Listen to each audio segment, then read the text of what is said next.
Good morning, guys. It's lovely to see you again. And this is a particular interview that we're holding today that's taken a bit of a while to tie down these individuals. And the reason being is you'll understand because they have been very, very busy. It is my great pleasure as a long-standing partner at our particular events that we have UIF joining us today. And Makhosonke Buthelezi, who is the Director of Marketing and Communications, is going to be sharing some very interesting insight. Him and I had a brief chat about our interview before this, and I think there's some pertinent points that will be relevant to you. So welcome. Makhosonke, welcome, and thank you for joining us. One of the things that was raised, and I think let's start with that, we'll get it out of the way. Just in terms of the TERS COVID-19, I believe there is almost a pause to this and the intent on that particular program. Maybe just give us an update on that. Thank you, Debbie, and good morning to all the members. I must say I'm happy to be part of this session. Because these days it's difficult to meet face-to-face or in some kind of a hall and have this kind of discussion. I really appreciate it for inviting us. I think as a way of background, it's proper for me to just give a little bit of a background on the TERS COVID-19. This came about as a result of the announcement by the minister on the 26th of March when he announced the establishment of the National Disaster Fund. That's what benefit, the National Disaster Benefit, that's what it was called initially. And as time goes by, then it was called COVID-19 TERS, TERS standing for Temporary Employer-Employee Benefit. This TERS scheme, TERS is not a new scheme in the department or at UIF. It has already been existing, but I'll get to that later. So now the directives indicated that this scheme is established to assist employers during the lockdown with the payment of salaries for the period of the lockdown. So I guess by that I mean who qualifies for it. It's all the employees who are going or were going to be affected by the lockdown and as a result of that not earn an income. So hence the TERS was established.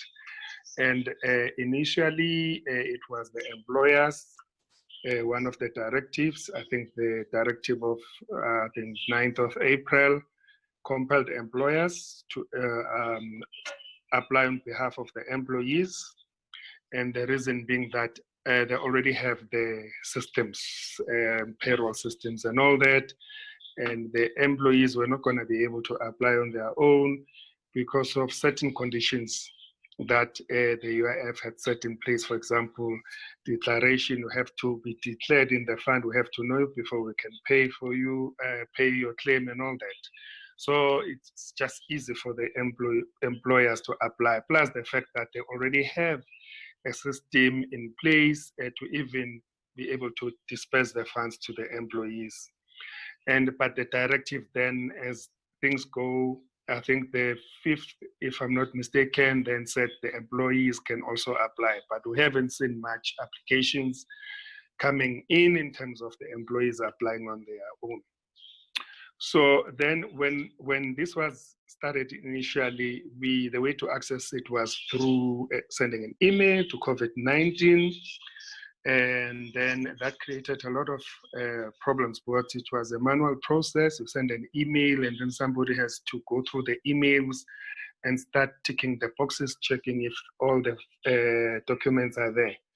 And remember, we didn't have everybody at that time. We only had 22 officials doing that against, I think on the 3rd day, we had about close to 40,000 applications.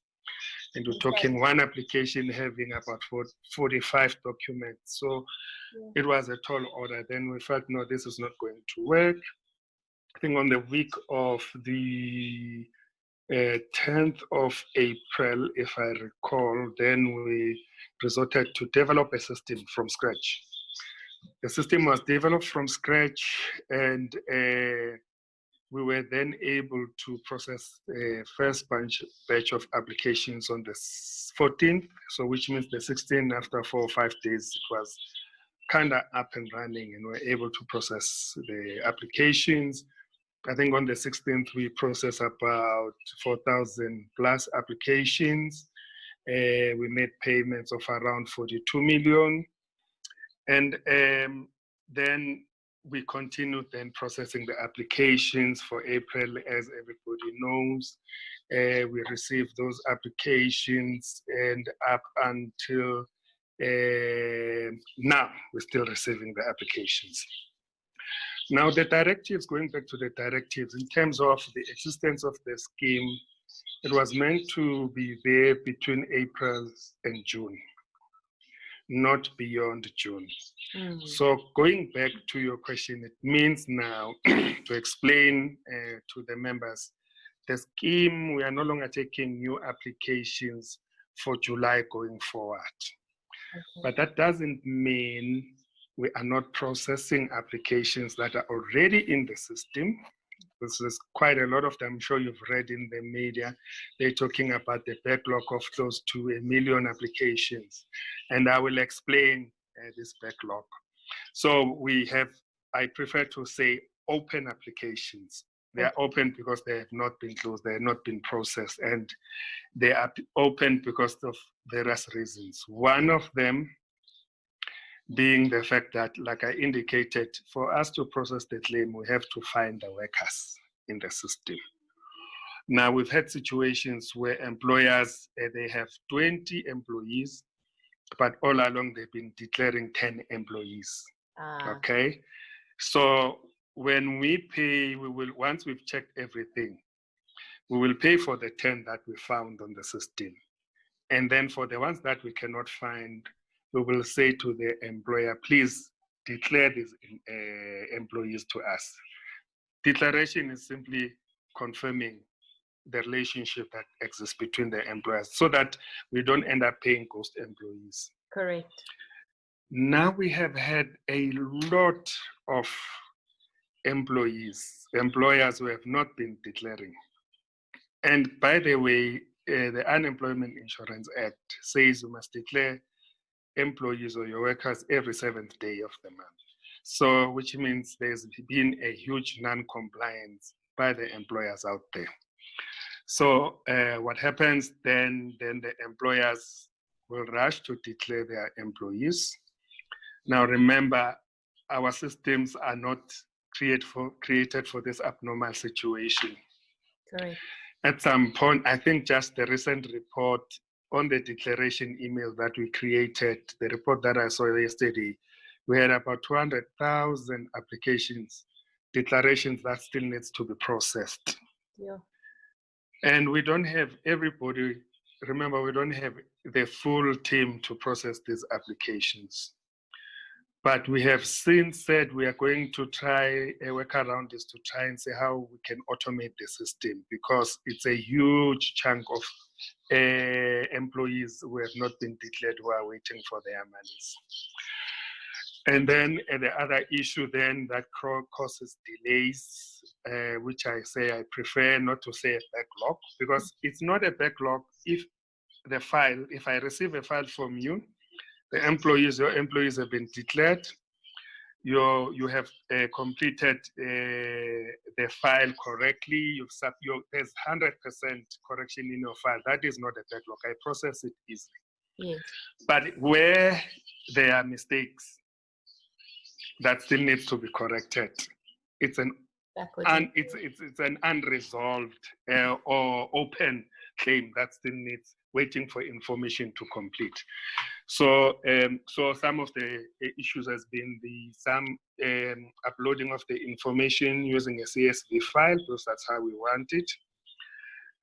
Some have been issues around, we also have people who have claimed UIF before. And left work and work for another company. Now the company that is currently claiming for them. But they were never declared. That is why I think if there's anything I need to leave with the members out there is that it's very key to declare. Because declaration is not only, in fact, the COVID-19 test benefit has exposed the extent to which employers are not complying with the act. Yeah, because even if there was no COVID, declaration is always the delay, even if people go for the unemployment. And it's still going to be a delay because some of the workers are going to be retrenched. And if they are not declared, we won't be able to process those claims. Yeah, we still need those declarations. Apologies, if they weren't declared, that UIF would, you're saying there's a quick declaration process now or workaround that you've come up with this form. Are you saying then that even though the company didn't declare or contribute to UIF for that employee, that you would still cover that employee? That's one of the things we have done as an insurance company. And I'm saying this to drive a point home. Yes. If you have not been paying your contributions, your insurance won't pay for you. But with this COVID-19, we have given employers a bit of a leeway. We said, it's okay. We give you a chance to declare these other undeclared employees. Tell us about them. We will pay them. And by the way, we've sort of turned a blind eye on contributions in this instance, because normally we will also demand that you update your contributions. Which I think would be a fair point. So yeah, listeners, thank you to UIF for doing that and looking after these employees. Yeah, we've turned a blind eye and said, okay, we're not going to demand that you update your contributions, as long as it's enough for us to confirm that, yes, I know this employee, they've been working for me, and give us that information, then we'll process the claim. But what I need to emphasize is that even though you have submitted the declarations just for COVID, because normally we would say we want to look at the declarations 5 years, going 5 years back. Yes. But in this sense, we just said, no, 1 month is sufficient for us. But I want to encourage members to make sure that they go back and declare their employees going 5 years back. And we're going to go back and have a discussion about the outstanding contributions that you owe us as businesses. Because you need to ask yourself, if we're paying a huge amount of people that we're paying for have never contributed and we have never been declared. So it means we're taking money from somewhere who has been declaring and contributing to pay for someone who has not been. And I think that's where all these open claims, it's because of such issues, the declaration money is outstanding. So, but we are paying nevertheless, and this has not gone without any challenges in terms of the systems. We've had some very bizarre accident where when we had to open for May on the 28th, there was a damaged cable, physical damage to the cable that links to a SETA system that created a delay, and then, but it was fixed. Then we managed to process claims. But I think generally with May claims, there's been quite a lot of problems. I'll get to June. And then there were these issues of fraud. Yeah. On the, I think, 9th of June, then we picked up these fraudulent activities that we all know about, and we had to stop the system for 3 days just to investigate and ensure that we close the gaps, and then we reopened the system. You'll notice some of the employers and who are listening in, they'll notice that there were delays with May payments. It was a cable damage. We had to stop because of the fraud. Plus, we have introduced new controls to make sure that we tighten up on the systems. Once we suspect a fraudulent case, we put it aside for further investigation, and that creates further delays. But we do communicate. So that has been the problem with the May claims, and but we have since tried to catch up in terms of the backlog. But like I'm saying, they will notice the employers that they are not much quicker. Payment is not much quicker as it happens with April. It's because of all these controls. And sorry, let me just drink water. You've got a lot. And then June came. And then June came. So with June, we wanted to start very early. We opened the system on the 23rd of June. But as Maslow's whatever dictates, then we started encountering serious problems with June. When you log in, you wouldn't be able to finish your session because then you will see somebody's profile on your profile and all that.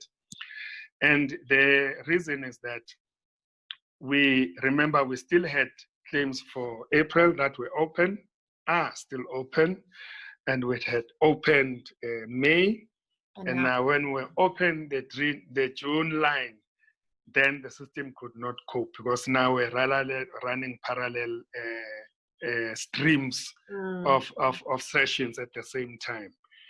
And we had to close it, open it, close it. The problem was still the same up until we kind of managed to, after we've increased the infrastructure in terms of the servers and all that, just this past weekend, then we were able to open June and are able to process the claims. However, I know that there may be some users who are still experiencing the same problems of seeing other people's profiles.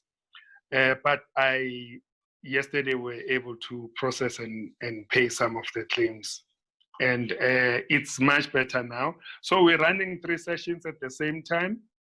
Like I said, we're still processing claims for April, we're still processing claims for May, we're processing for June.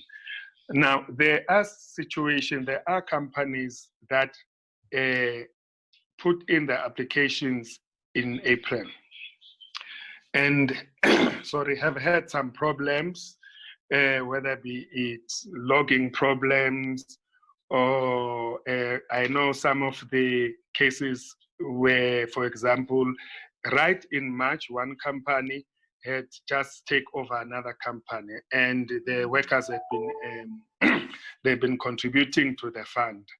And because of the condition that we only interested in companies registered, I think, was it before the 15th of March, we couldn't process their claims and all that.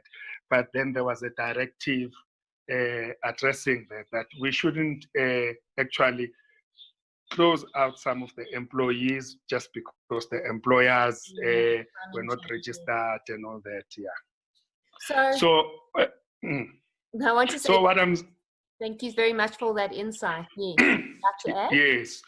So what I'm saying about this point is that you still have those companies who are still trying to get into the system. Once they are registered and they've submitted their claims, we know they're already in the system. We will process those claims. So what I'm saying is there isn't a cutoff date yet to process all those claims for COVID that came in April and May. We'll still proceed. Don't get worried if you haven't got your April and May. There's many reasons. I think it's fantastic that you put a system in place within 2 weeks. And I think as business people, we have to understand that any system takes a bit of time, and the scale of this is unprecedented. So we do appreciate probably the long, hard hours that the UIF team has been putting in to support. And you may be frustrated and you might be caught in a system error, but we've all been there just to have patience with the team. Thank you. Thank you for your kind words. Thank you for sharing that. And Makhosonke, you wanted to share with us that the TERS, as you said, the COVID TERS was specific, but TERS has actually been around for a while. And I think what would be very useful is to now understand what happens July onwards, whether I'm an employee or an employer? What should I be looking at as options and support, you know, if I've been contributing to help my staff now, as things possibly actually aren't getting much better? What are the options for them now, July onwards? Okay, so in terms of the what is available for business at UIF is the normal TERS. Okay. Sorry. So the normal TERS has been there, I think it was established since 2009 to assist companies in distress. Remember, with the financial crisis. Yes. So it was established since then, and we've had quite a number of companies who have applied for TERS. And basically, the way it works is, if, say, for example, you apply for Section 189 in terms of the process of retrenchment, and then you can apply for TERS through the CCMA, and then there is a committee that will adjudicate on the application, and once the application is approved, then you can be able to access the TERS scheme. So the TERS scheme works in this way. Say, for example, now you can see the business is not doing well, but you have a conviction that, you know, if in the next 6 months or so, because TERS exists for 12 months, you say, if I can get if in the next 6 months I can see that I can turn around my business, if then maybe UIF can assist me, because TERS assists with subsidizing you the salaries again of your employees up to, I think at the moment it's 75%. So you'll apply through the CCMA, and then you either apply there's two ways. Some companies would apply for TERS and say, for the next 6 months, I want you to retrain. I don't want to retrench my employees. However, I want to put them on TERS. Through COVID-19, I've realized that I need to change the way I do my business, and I therefore want them to be put on training. So there will be then a partnership partnered with a relevant SETA. Okay. Then SETA will provide the training, and UIF then will take care of the salaries, 75% while they're of doing the salaries. While they're doing this training. Okay. I have seen lately that some of the companies would simply go for the salaries, not necessarily the training. So which means it depends on your needs, then the adjudication will make its call. Okay. So you can also benefit in terms of the 75%. I heard that it's going to be reviewed, but I know it being 75% of the salaries. Obviously, there's certain caps. As per normal UIF benefit, we only pay up to 17,700 and something. Yes, yes. In terms of, if we are above that, we will. That's the threshold. So that is the normal TERS, and you apply via CCMA, and the period in which it exists is for 12 months, and we pay up to 75% of the salaries of the workers who are likely to be retrenched. And then if there's a training element, obviously will be attached to a SETA. Then the process in terms of applications, I know that the committee, well, before lockdown, they used to meet every week. I'm not quite sure now, because the focus has been on the COVID test benefit. Yeah, I think now they will resume then meeting every week. You may, where does the money come from for all these things? It comes from the so-called surplus that we had, which has, I must say, reduced very dramatically now. Yes. I mean, remember we had budgeted 40 billion for the COVID TERS benefit, and the last time I checked, we were left with 13 billion before we opened for June. So it's likely that we will exceed it.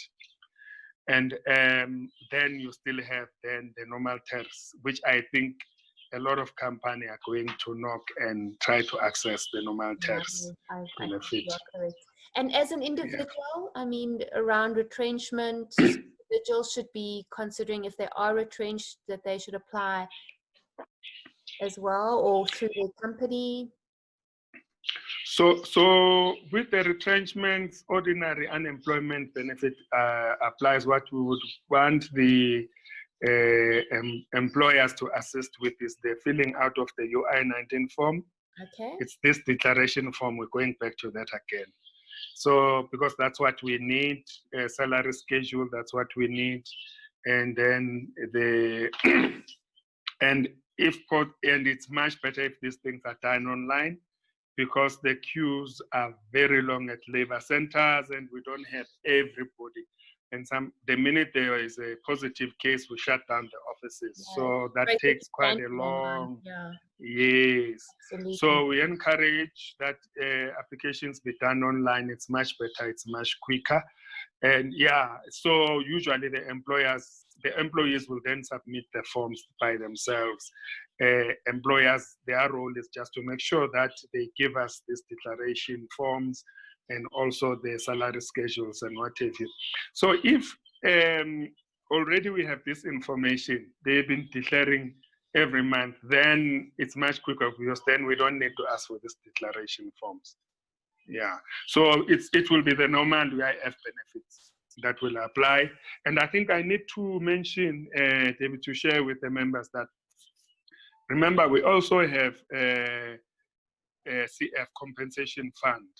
Okay. So CF also now, for those who contract the disease at work, yes, they can also claim for the relief from the CF. It is treated as your normal injury on duty claim. So we've had a number of claimants. We have also paid, CF has also paid. So you can also access that. Although I don't have the details, but I'm sure they will also will follow the more normal processes of claiming at CF. Makhosonke, we have run out of time. I feel like we could probably talk for another half hour just to help businesses. Already, I was enjoying this. Me too. Well, look, I think if our audience says so below, guys from SMME Clinic, if you want us to carry on this conversation, we can maybe schedule another one. We can have part 2. Yes. And I think that might even be relevant. So we'll invite you back to come and talk to us where things are maybe in about 3 weeks.